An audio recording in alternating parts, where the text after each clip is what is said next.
Hello student, कैसे हो आप लोग। Welcome to make it education. And बेटा आज का जो सेशन होगा, आज का सेशन होगा कि some basic concept of chemistry का जो पहला टॉपिक हम लोग क्लास में पढ़ाए थे, क्या था कि law of chemical combination, laws of chemical combinations. Chemical combination, जितने सारे केमिकल कॉम्बिनेशन के ऊपर जितने सारे लॉज थे उसके ऊपर आज क्वेश्चन आंसर करने वाले हैं हम लोग इस सेशन में। ठीक है बेटा, तो चलो एक एक करके क्वेश्चन लेंगे और आंसर भी करेंगे, यहाँ पर सॉल्व भी करेंगे। ठीक है, तो बेटा okay, subscribe our channel for update, नया अपडेट पाने के लिए चैनल को सब्सक्राइब कर दो। ठीक है बेटा, तो चलो हम लोग चलते हैं। जो पहला जो क्वेश्चन है बेटा वो आ गया स्क्रीन पर, देखो क्या है पहला question.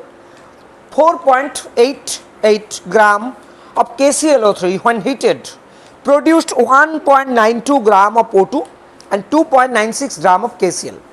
Which of the following statements regarding the experiments is correct? क्या हुआ यहाँ पर बेटा, एक KClO3 था, वो KClO3 को क्या किया, हीट किया जाएगा। हीट करने के बाद वहाँ पर क्या मिलेगा बेटा, KCl और O2। क्या मिलेगा, KCl और O2, पोटेशियम क्लोरेट और पोटेशियम क्लोराइड को हीट किया जाएगा तो पोटेशियम क्लोराइड और ऑक्सीजन मिलेगा बेटा यहाँ पर, है ना। तो देखो क्या है जो रिएक्शन है बेटा, KClO3 इसको हीट किया जाएगा तो क्या मिलेगा, KCl प्लस O2। बैलेंस करो इसको, 2 KClO3 ले लो, यहाँ पर 2 और यहाँ पर 3 आएगा बेटा। ठीक है, तो यहाँ पर क्या बोला कि 4.88 ग्राम ऑफ KClO3, यहाँ पर 4.88 ग्राम KClO3 यहाँ पर दे रहा है और बोला कौन सा लॉ इलस्ट्रेट कर रहा है वो यहाँ पर बोलना होगा। ठीक है, यहाँ पर वही सोचा, यहाँ पर वही पूछा क्या कि कौन सा लॉ को इलस्ट्रेट कर रहा है। ठीक है, और यहाँ पर KCl का अमाउंट कितना दिया, 2.96 ग्राम KCl, 2.96 ग्राम KCl, और O2 का कितना दिया, 1.92 ग्राम। ठीक है, अच्छा बेटा, तो कौन सा लॉ का, लॉ तो था मेरा लगभग 6 लॉ था, 5 लॉज था और एक रेसिप्रोकल प्रोपोर्शन का मैंने लॉ वहाँ पर करवाया। ठीक है ना, तो बेटा देखो यहाँ पर ये दोनों को जोड़ेंगे तो क्या मिलेगा, 6 2 8 9 9 18, 1 in hand, 2 1 3 और 4.88 ग्राम। तो बेटा देखो यहाँ पर क्या हुआ कि यहाँ पर the mass of reactant is equal to the mass of product. ठीक है, रिएक्टेंट का जो मास है वो प्रोडक्ट की जो मास है उसके साथ इक्वल है बेटा, बराबर है। तो जब बराबर रहेगा तो कौन सा लॉ को ये सब इलस्ट्रेट करेगा, law of conservation of mass, law of conservation of mass, mass का जो कंजर्वेशन लॉ था उनको इलस्ट्रेट किया। ठीक है, उनको इलस्ट्रेट किया। तो ऑप्शन कौन सा होगा, कौन सा ऑप्शन सही होगा बेटा, illustrate the laws of conservation of mass, उसका मतलब ए वाला ऑप्शन सही है यहाँ पर। कौन सा ऑप्शन, ए वाला ऑप्शन यहाँ पर सही है। तो चलो पहला क्वेश्चन हो गया, चलते हैं नेक्स्ट क्वेश्चन पे। दूसरा क्वेश्चन क्या है देख लो आगे स्क्रीन पर। चलो क्या है, how much mass of silver nitrate, how much mass of silver nitrate will react with 5.85 gram of sodium chloride to produce 14.35 gram of silver chloride and 8.5 gram of sodium nitrate if law of conservation mass is followed। बेटा law of conservation मास को follow कर रहा है और पहले ऐसा question पूछा जाएगा तो पहला जो काम है वो क्या है बेटा, रिएक्शन को लिखना। तो किसके साथ किसका रिएक्शन हो रहा है पहले ये देखो, यहाँ पर दे सिल्वर नाइट्रेट की मतलब AgNO3 के साथ NaCl का रिएक्शन हो रहा है और इधर बेटा मिलेगा NaNO3 प्लस AgCl, है ना। तो सारे के सारे यहाँ पर NaCl का अमाउंट पूछा कि कितना अमाउंट का ये है, AgNO3 कितना लिया, AgNO3 लिया बेटा यहाँ पर, सॉरी सिल्वर नाइट्रेट कितना है वो पूछा गया। NaCl तो दिया यहाँ पर कितना, 5.85 ग्राम, 5.85 ग्राम गिवन है बेटा। ठीक है ना, NaNO3 कितना मिला यहाँ पर, 14.35 gram of silver chloride, 14.35 gram silver chloride मिल गया। और क्या मिला, यहाँ पर मिला कि 8.5 ग्राम AgNO से मिला, ठीक है ना।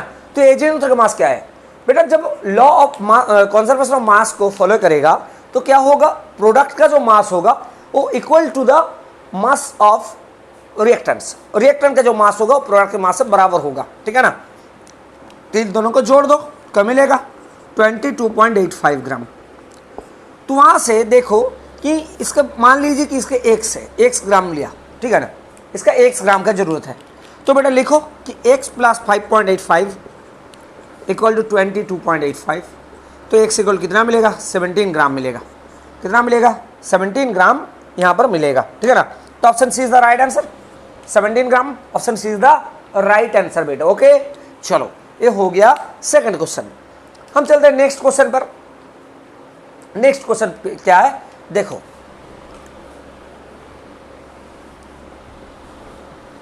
चलो ये रहा तुम्हारा नेक्स्ट क्वेश्चन। क्या बोला कि what mass of hydrochloric acid is needed to decompose 50 gram of limestone. 50 gram limestone को डिकम्पोज कराने के लिए, डिकम्पोजिशन के लिए कितना ग्राम HCl का जरूरत है, ठीक है ना। पहले बेटा लाइमस्टोन का फॉर्मूला क्या है, CaCO3 बेटा, ठीक है ना। CaCO3 is the formula of limestone. उसके साथ HCl का रिएक्शन हुआ, क्या मिलेगा, CaCl2 प्लस H2O प्लस बेटा CO2, ये 3 मिलेगा बेटा। यहाँ पर इन दो प्रोडक्ट है ना, प्रोडक्ट के साथ कोई लेना देना नहीं है हमारा। क्यों नहीं है, क्योंकि प्रोडक्ट में तो कुछ नहीं बोला यहाँ पर बोला कि CaCO3 और HCl के बारे में। तो CaCO3 का हम मास निकाले यहाँ पर, तो कैल्शियम का 40 होता है, कार्बन का 12 और ऑक्सीजन का 16 × 3, तो मतलब यहाँ पर 100 ग्राम होगा ऐड करने से। और यहाँ पर 2 × HCl का निकालो, 2 × 2 है यहाँ पर 1 हाइड्रोजन का और 35.5 है क्लोरीन का, मतलब यहाँ पर 73 ग्राम आ रहा है। इसका मतलब है कि हम ये बोल सकते हैं कि to decompose 100 gram CaCO3 73 gram of HCl is needed, ठीक है। HCl इज नीडेड कितना, 73 ग्राम। अच्छा, तो बेटा यहाँ पर टू डिकम्पोज 1 ग्राम CaCO3 73/100 ग्राम है, और बेटा 50 ग्राम दिया, 50 ग्राम डिकम्पोज करने के लिए, तो कितना मिलेगा 73/100 इंटू 50 ग्राम, 52 सा तो मिलेगा बेटा 36.5 ग्राम। कितना मिलेगा, 36.5 ग्राम, 36.5 ग्राम 30, ठीक है। चलो एक बार देख लो, ऊपर में लिख देती हूँ। तो 50 ग्राम के लिए कितना होगा, 50 ग्राम के लिए बेटा होगा 73 डिवाइडेड बाई 100 इंटू 50, कि मतलब 36.5 ग्राम यही आ रहा है, ठीक है ना। 36.5 ग्राम यही आ रहा है, ठीक है, यही आ रहा है। ओके, तो ये हो गया answer, 36.5 is the answer here. Okay, 36.5 is the answer here. तो ऑप्शन, कौन सा ऑप्शन सही है बेटा, option A is the right answer, option A is the right answer, ठीक है ना। चलो ये हो गया। चलो चलते हैं नेक्स्ट क्वेश्चन पर, हमारा क्वेश्चन नंबर 4 पे, क्वेश्चन नंबर 4 पे। चलो क्या है देख लीजिए एक बार क्वेश्चन को। Which of the following statements best explains the law of conservation of mass? एक कौन सा statement law of conservation of मास को सबसे अच्छा एक्सप्लेन कर रहा है, ठीक है ना। तो पहला देखो क्या बोला, 100 gram of water heated to give stream. जब वाटर स्ट्रीम में होगा तो क्या होगा, वहां पर कंजर्वेशन ऑफ मास तो वहां पर नहीं लगेगा, ठीक है ना। कंजर्वेशन ऑफ मास का मतलब है, लॉ ऑफ कंजर्वेशन ऑफ मास का मतलब है रिएक्टेंट और प्रोडक्ट का मास बराबर होना चाहिए, ठीक है ना। रिएक्टेंट और प्रोडक्ट का जो मास है वो बराबर होना चाहिए, दोनों में इक्वल होगा बेटा, ठीक है। तो सही नहीं है। बी का क्या है, sample of N2 gas is heated at constant pressure without any change in mass, ये भी नहीं है, ये भी नहीं। रिएक्शन तो होगा ड्यूरिंग ए केमिकल रिएक्शन, बोला ना वहां पर कि कुछ रिएक्शन के टाइम प्रोडक्ट और रिएक्टेंट का, तो यहाँ पर तो चेंज ही तो नहीं हुआ, कुछ चेंज नहीं हुआ। तो जब चेंज नहीं होगा तो वो तो नहीं है law of conservation of mass. 3 वाला देखो, ऑप्शन सी वाला, 36 gram of carbon combines with 32 gram oxygen to form 68 gram CO2, ठीक है। तो देखो बेटा क्या बोला कि C प्लस O2, यहाँ से CO2 मिला, 36 ग्राम कार्बन और यहाँ पर 32 ग्राम ऑक्सीजन, यहाँ 68 ग्राम। बेटा ये दोनों मिला के देखो 68 ही मिला ना, तो ये दोनों जब इक्वल होगा तो क्या होगा, लॉ ऑफ कंजर्वेशन ऑफ मास की, मास का ही तो ये फॉलो कर रहा है। कौन सा लॉ को, law of conservation of mass, ठीक है ना। Option C is the right answer. And D वाला देख लीजिए एक बार, 10 gram of carbon heated in vacuum without change in mass, इसका भी आंसर सही नहीं है, ठीक है ना, इस भी सही नहीं है। तो कौन सा आंसर सही है, option C is the right answer, option C is the right answer. Okay, चलते हैं नेक्स्ट क्वेश्चन पे, नेक्स्ट क्वेश्चन पे चलते हैं हम लोग। क्या है क्वेश्चन, देखो नेक्स्ट क्वेश्चन क्या है, आ गया स्क्रीन पर क्वेश्चन। क्वेश्चन है बेटा, what mass of sodium chloride would be decomposed by 9.8 gram sulfuric acid if 12 gram sodium bisulfate and 2.7 gram hydrogen chloride are produced in a reaction। तो किस किस बीच में रिएक्शन हो रहा है, किस किस के बीच में रिएक्शन हो रहा है पहले देखना है।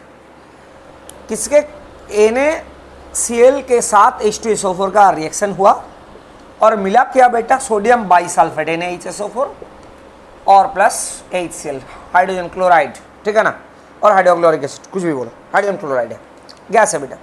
तो NaCl का मास कितना है यही पूछा गया यहाँ पर, NaCl का मास कितना है यही क्वेश्चन है बेटा, ठीक है ना।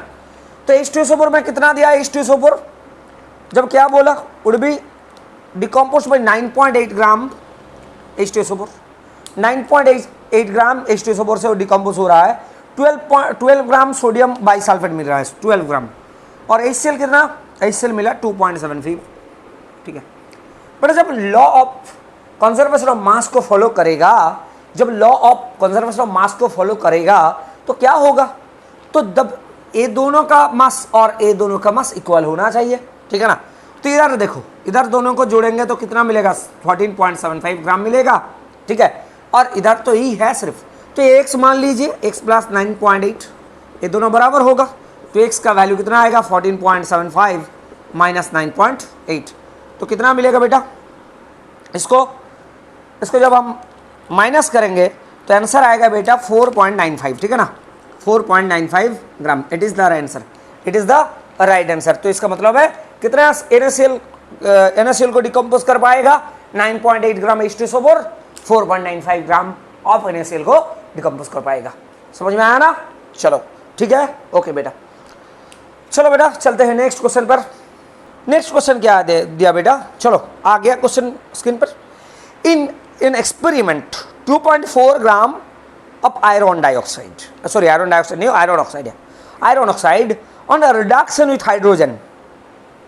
आयरन ऑक्साइड है कितना, 2.4 ग्राम आयरन ऑक्साइड है, ठीक है ना। वो हाइड्रोजन के साथ रिडक्शन कर रहा है, और रिडक्शन के बाद क्या देगा, रिडक्शन का मतलब क्या है, ऑक्सीजन को छोड़ना, ठीक है ना, ऑक्सीजन को छोड़ना ही है रिडक्शन बेटा, ठीक है, ऑक्सीजन को निकालना, रिलीज ऑफ ऑक्सीजन, है ना। तो जब हाइड्रोजन के साथ वो रिएक्ट करेगा कि मतलब रिडक्शन करेगा तो ऑक्सीजन वहां से बाहर चल जाएगा, क्या मिलेगा वहां पर, आयरन मिलेगा। तो आयरन ही मिलाना, यहाँ पर देखा क्या बोला कि 2.4 gram iron oxide on reduction with hydrogen give 1.68 gram of iron. 2.4 gram iron है, वो 1.68 ग्राम आयरन दे रहा है रिडक्शन में, ठीक है। और बेटा सेकंड वाला और भी एक एक्सपेरिमेंट है यहाँ पर। In other experiment 2.7 gram iron oxide give 1.89 gram iron on reduction, which law is illustrated from the above data, ठीक है। पहले क्या करना है, पहले दो हम एक्सपेरिमेंट लेंगे। फर्स्ट जो है, फर्स्ट एक्सपेरिमेंट की बात करेंगे। फर्स्ट एक्सपेरिमेंट में क्या है बेटा, आयरन डाइऑक्साइड कितना है, sorry iron oxide 2.4 gram, iron कितना है, आयरन कितना है 1.68 ग्राम। तो ऑक्सीजन कितना होगा बेटा, आयरन ऑक्साइड से 1.6 ग्राम आयरन यहां से निकाल गया, तो बचा क्या, यहां पर क्या बचेगा, यहां पर बचेगा बेटा सिर्फ और A माइनस ए, 2.4 से 1.68 को घटाना पड़ेगा, तो 0.72 ग्राम मिलेगा बेटा यहां पर, ठीक है। तो अब क्या करना है, अब दोनों का रेशियो देखो, आयरन और रेशियो ऑक्सीजन, 1.68 रेशियो 0.72, इसका मतलब है 7:3, ठीक है, 7:3, ठीक है बेटा। चलो अब हम देखेंगे कि सेकंड वाला जो एक्सपेरिमेंट, सेकंड एक्सपेरिमेंट में क्या बोला गया कि आयरन ऑक्साइड यहां पर कितना है, आयरन ऑक्साइड है 2.7 ग्राम, ठीक है, आयरन ऑक्साइड है 2.7 ग्राम। अच्छा, और यहां पर आयरन कितना दिया, आयरन दिया बेटा 1.89 ग्राम, ठीक है, 1.89 ग्राम। तो यहां पर ऑक्सीजन कितना है वो भी पता करो, घटा दो इसको, घटाने के बाद मिलेगा बेटा 0.81 ऐसा कुछ, ठीक है ना। तो आयरन और ऑक्सीजन का आयरन रेशियो ऑक्सीजन, आयरन और ऑक्सीजन का रेशियो कितना मिलेगा, 1.89 रेशियो 0.81, 7:3। तो बेटा ए जो रेशियो और ए रेशियो सेम ही है, ये तो सेम रेशियो है बेटा, यहां पर 7.3, यहां पर भी 7.3। कौन सा लॉ यहां पर काम करेगा, जो लॉ काम करेगा बेटा यहां पर वो क्या है, वो है लॉ ऑफ कांस्टेंट प्रोपोर्शन और लॉ ऑफ डेफिनाइट प्रोपोर्शन। कौन सा law, law of definite proportion और कांस्टेंट प्रोपोर्शन, ठीक है ना। यहां पर दिया डेफिनाइट प्रोपोर्शन, तो option B is the right answer. A proportion और पे प्रोपोर्शन दोनों रेशियो इक्वल है, सेम है बेटा। तो लॉ क्या है, लॉ ऑफ डेफिनाइट प्रोपोर्शन यहां पर काम कर रहा है। ये जो क्वेश्चन दिया गया वो फॉलो करेगा लॉ ऑफ डेफिनाइट प्रोपोर्शन को, समझ में आ गया ना। तो ठीक है, चलो चलते हैं हम लोग नेक्स्ट क्वेश्चन पे। चलो नेक्स्ट क्वेश्चन क्या दिया गया, नेक्स्ट क्वेश्चन है बेटा यहाँ पर एक टेबल दिया गया डाई नाइट्रोजन और डाई ऑक्सीजन का। डाई नाइट्रोजन का मतलब है नाइट्रोजन N2 और कुछ नहीं, दो नाइट्रोजन वहां पर है तो उसको डाई नाइट्रोजन बोला जाएगा, और डाई ऑक्सीजन का मतलब O2 और अलग कुछ नहीं बेटा, ठीक है। यहां पर N2 और यहां पर O2, ठीक है ना। ये दोनों मिलकर अलग अलग कंपाउंड बना रहे हैं, अलग अलग कंपाउंड बना रहा है, जैसे कि NO, NO2, N2O, N2O3, N2O5 ऐसा कुछ कंपाउंड बनाएगा ये, ठीक है ना। तो देखो वेट यहाँ पर दिया है, मास यहाँ पर है 14 ग्राम, यहाँ पर दिया बेटा 16 ग्राम, यहाँ पर दिया 14 ग्राम, यहाँ पर दिया 32 ग्राम, यहाँ पर दिया 28 ग्राम, यहाँ पर दिया 32 ग्राम, यहाँ पर दिया 28 ग्राम 8 ग्राम, यहाँ पर दिया 96 ग्राम, ठीक है। तो चलो अब क्या बोला, react together to form different compound, which law of chemical combination is obeyed by the above experiment, ठीक है। जब दोनों एलिमेंट मिलकर अलग अलग कंपाउंड, एक से ज़्यादा कंपाउंड बनाएगा, तो देखो क्या होता है, जितने सारे लॉस है वहाँ पर क्या है कि किसी एक को फिक्स्ड होना चाहिए। यहाँ पर तो किसी एक भी फिक्स्ड नहीं है, एक भी यहाँ पर फिक्स्ड नहीं है बेटा, ठीक है ना। तो जब फिक्स्ड नहीं होगा तो क्या करेंगे, हम फिक्स्ड करेंगे, जिसका रिलेशन फिक्स नहीं हो हम फिक्स करेंगे। कैसे फिक्स करेंगे, देखो पहला है कि N2 और O2 के लेंगे, और यहाँ पर देखो 14, 14, 28, 28, तो हम इक्वल कर देंगे। यहाँ पर 14 है, 28 है, 28 है, तो सारे को हम 28 बना देंगे। कितना बनाएंगे, 28, ठीक है। तो ये भी हम कर दिया 28 ग्राम, तो एक कितना बनेगा 32 ग्राम, ये 28 ग्राम तो 64 ग्राम बनेगा। ये तो 28 था तो चेंज करने का नहीं है, 32 ग्राम, और 28 ग्राम में बनेगा बेटा 96 ग्राम। अभी देखो ये क्या हो गया, नाइट्रोजन N2 डाई नाइट्रोजन का मास फिक्स्ड हो गया। अब ऑक्सीजन की बारी आएगा, तो ऑक्सीजन की बारी आने से देखो बेटा 32, यहाँ पर 2 आएगा रेशियो, यहाँ पर 1 और यहाँ पर 3, तो बेटा रेशियो बदल रहा है। तो हम इसको बोल सकते हैं ना कि लॉ ऑफ मल्टीपल प्रोपोर्शन, क्योंकि एक एलिमेंट का किसी एक का मास फिक्स्ड है, तो हम क्या बोले इसको, लॉ ऑफ मल्टीपल प्रोपोर्शन को ये सपोर्ट कर रहा है, मल्टीपल प्रोपोर्शन को ये सपोर्ट करेगा। कौन सा, लॉ ऑफ मल्टीपल प्रोपोर्शन, ठीक है ना बेटा, इस लॉ को ये सपोर्ट करेगा। ओके, तो चलो ये बेटा हो गया।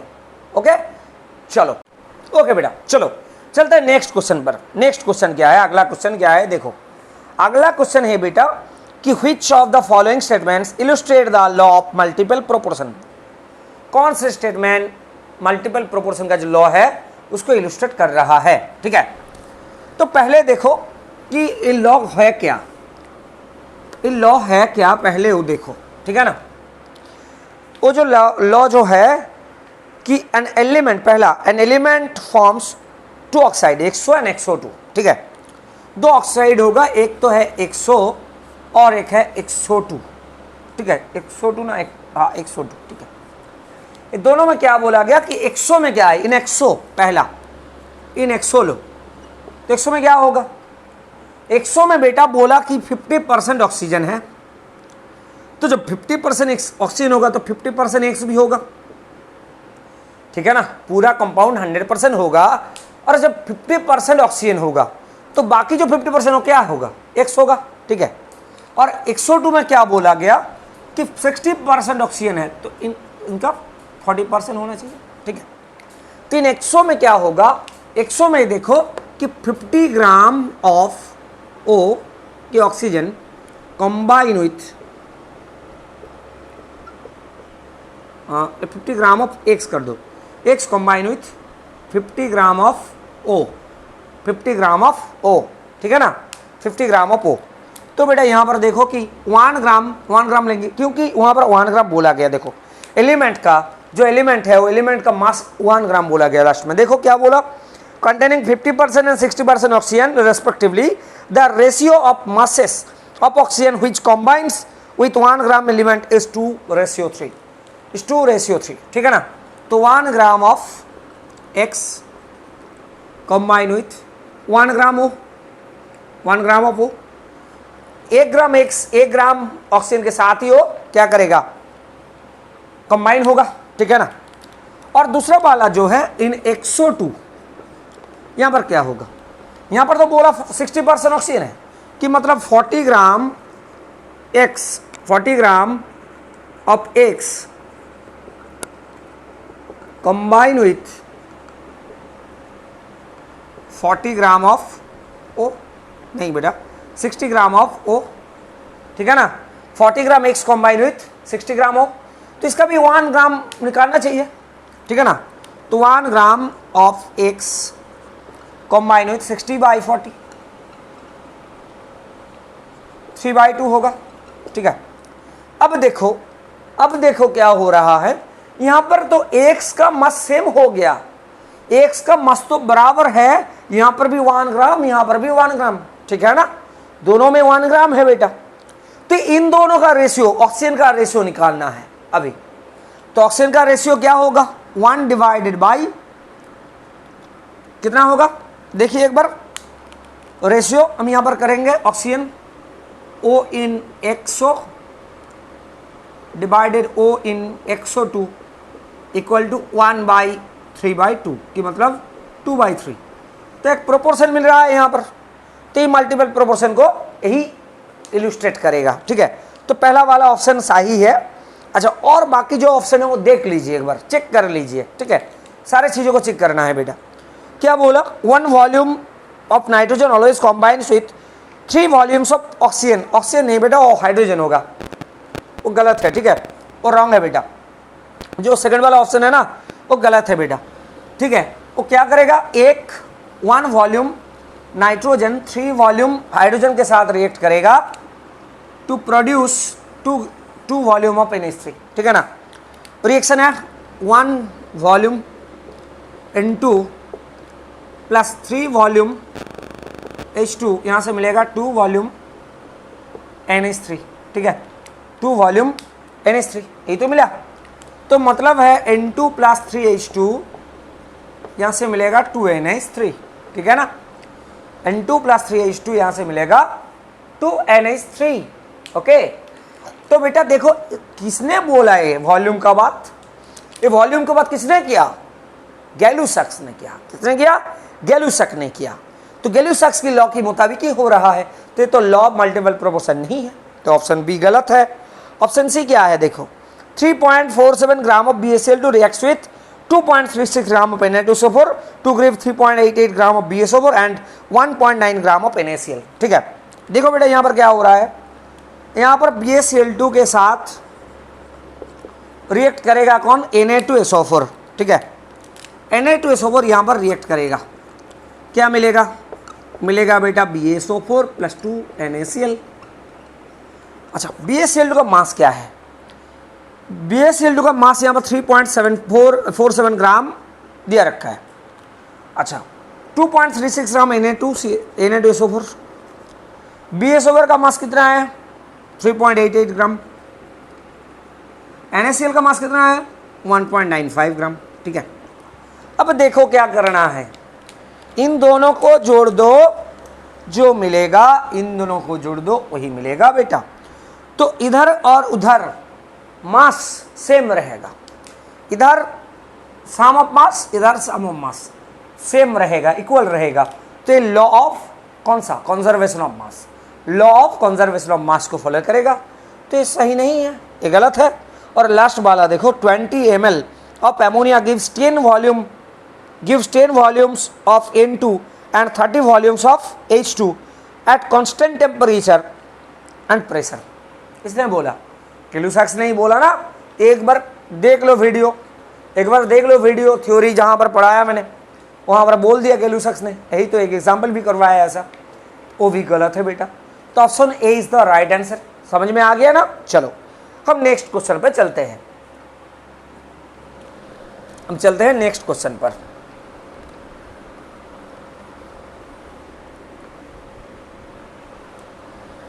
क्या है नेक्स्ट क्वेश्चन, देखो नेक्स्ट क्वेश्चन क्या बोला कि which of the following pairs illustrates the law of multiple proportion.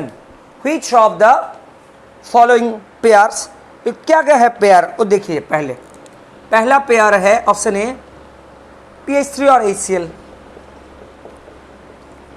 Option B क्या है, ऑप्शन बी में क्या है बेटा, ऑप्शन बी में दिया गया PbO and PbO2, PbO and PbO2। Option C में क्या है, ऑप्शन सी में H2S और SO2। ऑप्शन डी में क्या है, CuCl2 CuSO4। अच्छा बेटा, एक बार पहले याद करो कि लॉ ऑफ मल्टीपल प्रोपोर्शन कब अप्लाई होगा, जब दो एलिमेंट मिलकर एक से ज्यादा कंपाउंड बनाएगा, यही था ना।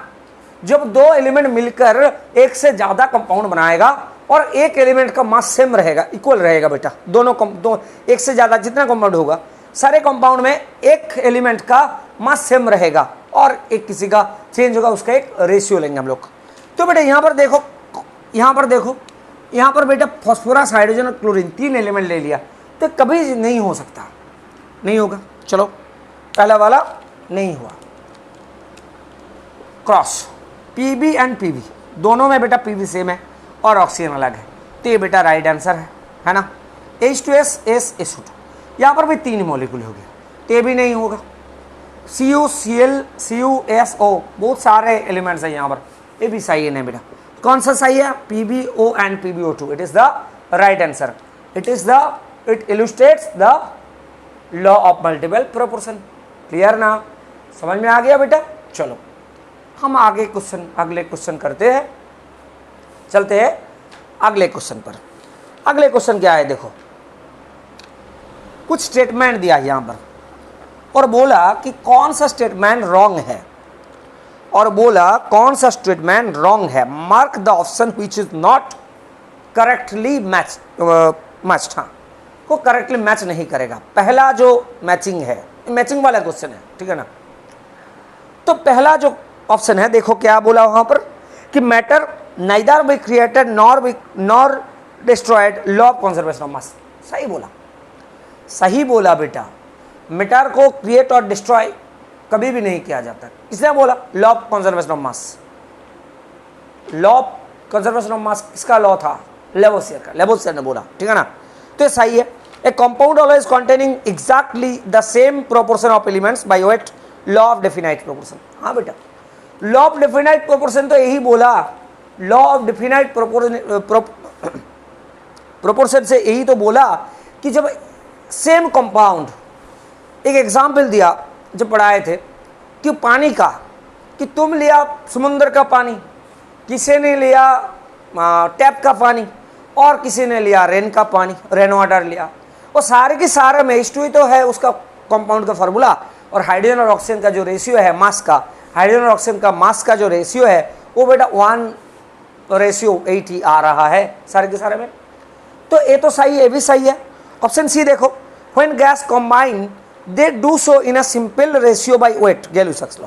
ए नहीं बोला गैलुसैक्स ने, गैलुसैक्स ने क्या कहा, वॉल्यूम का बात किया। जब कंबाइन होगा तो वॉल्यूम के हिसाब से होगा, ठीक है ना, वॉल्यूम के हिसाब से होगा। और ऑप्शन डी देखो, तो ये ऑप्शन सी वाला गलत है, तो option C is the right answer but गलत statement, right answer but wrong statement. और ऑप्शन डी वाला एक बार चेक कर लीजिए just. Equal volume of gases at same temperature and pressure contain same number of molecules, Avogadro's law, Avogadro's law. सही बोला, Avogadro's ने तो यही बोला, एवोगाड्रो ने यही बोला, क्या बोला कि at a constant temperature and pressure equal volume of gases contain equal number of molecules. Okay okay बेटा, चलो चलते हैं नेक्स्ट क्वेश्चन पे। हमारा नेक्स्ट क्वेश्चन क्या है, देखो नेक्स्ट क्वेश्चन है बेटा, given below a few statements, mark the statement which is not correct. जो करेक्ट नहीं है, गलत स्टेटमेंट है, रॉन्ग स्टेटमेंट है, उसको मार्क करना है, ठीक है। तो पहला वाला क्या है, atoms are neither created nor destroyed in a chemical reaction. सही है बेटा, एटॉम को डिस्ट्रॉय और क्रिएट नहीं किया जाएगा एक केमिकल रिएक्शन में। केमिकल रिएक्शन में हमेशा क्या होता है, एटॉम एटॉम में रहता है बेटा, कार्बन बेरिलियम नहीं बन जाता है, ठीक है, ऑक्सीजन कार्बन नहीं बन जाता है, ऑक्सीजन ऑक्सीजन नहीं रहता है, ठीक है ना। ऑक्सीजन तो उसको क्रिएट भी नहीं किया जाएगा और डिस्ट्रॉय भी नहीं किया जाएगा। ओके, तो बेटा सही है। Law of definite proportion states that A given compound always contain exactly the same proportion of elements by weight. Same है बेटा, ठीक है, सही है। ऑप्शन एकदम एकदम सही, एकदम सही आंसर है, ये भी सही ऑप्शन है। नॉट करेक्ट बोला तो ऑप्शन सी देखो, Gay-Lussac's law of chemical combination is valid for all substances. नहीं बेटा, ये ठीक नहीं है, ये ठीक नहीं लग रहा है। क्यों?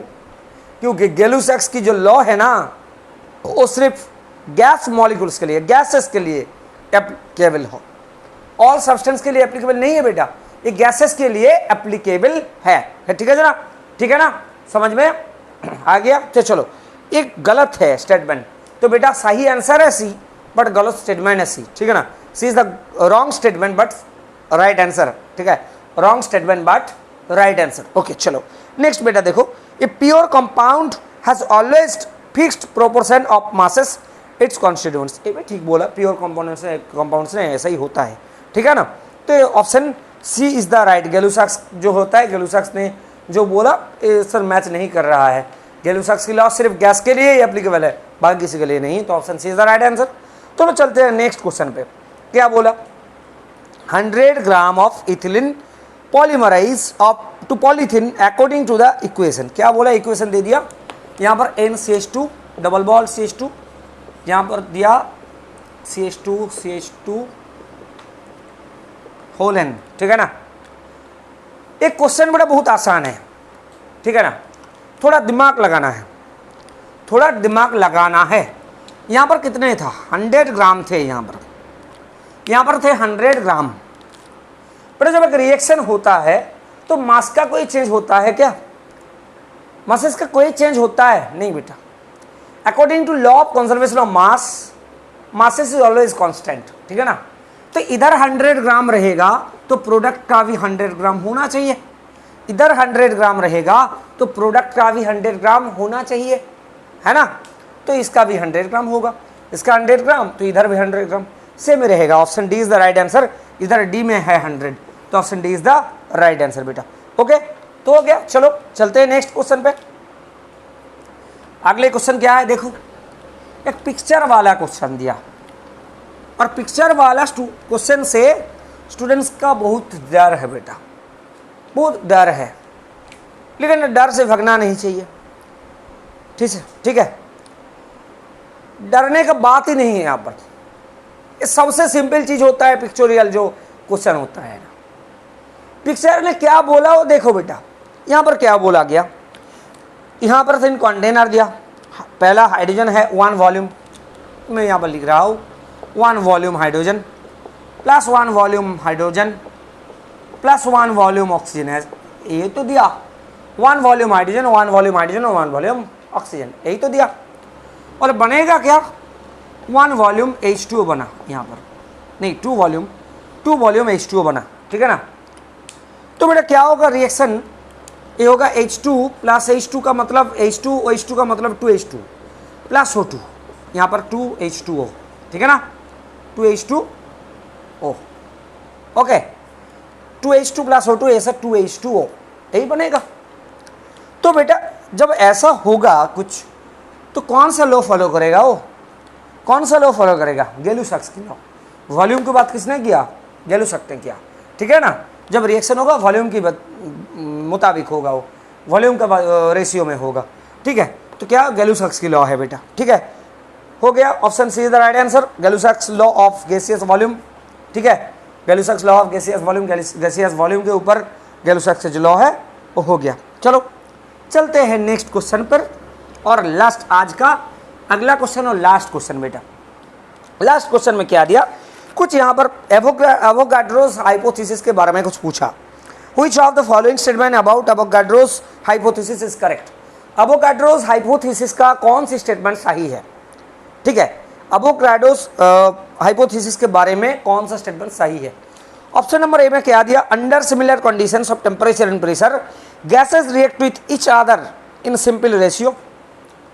अंडर सिमिलर कंडीशन टेम्परेचर और pressure gases react with each other in simple ratio.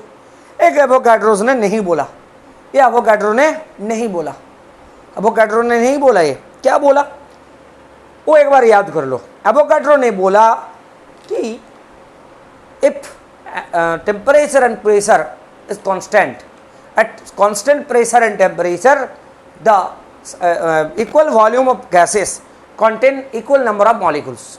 At constant temperature and pressure equal volume of gases contain equal number of molecules of gas, ठीक है। गैस का इक्वल नंबर मॉलिक्यूल कंटेन करते हैं।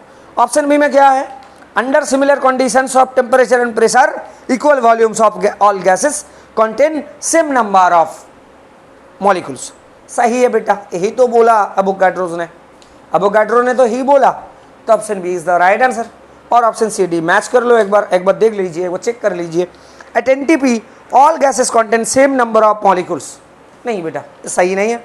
और last वाला option है gases always react with gases only at the given temperature and pressure, नहीं भाई ये भी ठीक नहीं है, ठीक है। तो option B is the right answer, ये सही आंसर है। तो ठीक है बेटा, आज यही तक रहने दीजिए। हम ज़्यादा से ज़्यादा क्वेश्चन करेंगे यहाँ पर, ठीक है, ज़्यादा से ज़्यादा क्वेश्चन करेंगे, ओके। जितना ज़्यादा हो सकता है उतना क्वेश्चन करेंगे, सारे टाइप्स के क्वेश्चन लेंगे, हर टॉपिक से हर टाइप का क्वेश्चन हम यहाँ पर प्रैक्टिस करेंगे, सॉल्व करेंगे यहाँ पर क्वेश्चन। किसी का कोई, आशा करते हो कि किसी का कोई दिक्कत नहीं है अभी तक। कुछ दिक्कत होगा तो कमेंट बॉक्स में ज़रूर लिख दीजिए कि सर ये मेरा प्रॉब्लम है। और बेटा वीडियो को ज़्यादा से ज़्यादा लाइक और शेयर करो, और चैनल को सब्सक्राइब कर दो कि अपडेट आने, जो अगले अपडेट आएगा वो पाने के लिए। तो चलो बेटा ठीक है, बाय, सी यू सून।